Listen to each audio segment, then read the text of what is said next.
في صدمة كبيرة لجمهورهم وكل محبيهم. انفصال أحمد فهمي عن زوجته يتصدر الترند ويشعل مواقع التواصل الاجتماعي. الثنائي اللي دايما كنا بنشوفهم مثال للحب والوفاء، النهاردة بتصدروا عناوين الأخبار بسبب قرار مفاجئ ما حدش كان يتوقعه.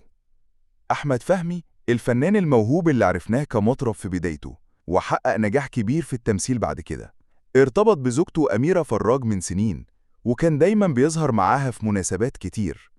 علاقة اتبنت على الحب والاحترام والتفاهم، والناس كانت شايفة فيهم ثنائي مثالي. لكن الحقيقة دايما ليها وجه تاني. من أيام قليلة بدأت تظهر إشارات غريبة. أحمد وأميرة اختفوا من السوشيال ميديا، مفيش صور جديدة، مفيش لايفات ولا حتى تعليقات زي الأول. وبدأت التساؤلات، في إيه؟ في خلاف؟ في انفصال؟ والنهاردة اتأكد الخبر اللي صدم الجميع. أحمد فهمي وأميرة فراج انفصلوا رسمياً، والخبر انتشر كالنار في الهشيم. لكن لحد دلوقتي مفيش تصريح رسمي من الطرفين عن السبب الحقيقي.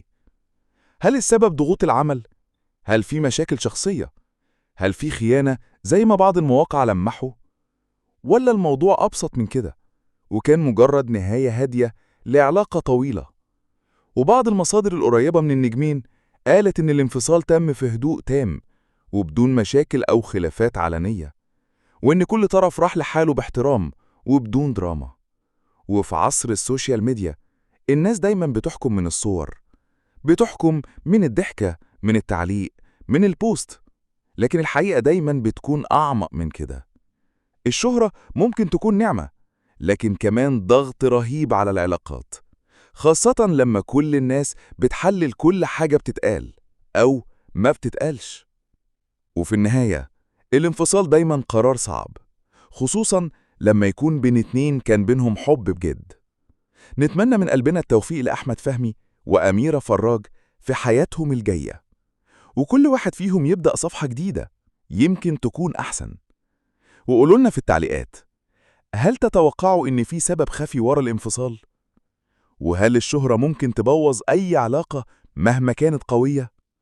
ولو عجبك الفيديو ما تنساش اللايك واشترك في القناة وفعل الجرس عشان توصلك كل أخبار النجوم أول بأول من قناة أخبار النهاردة.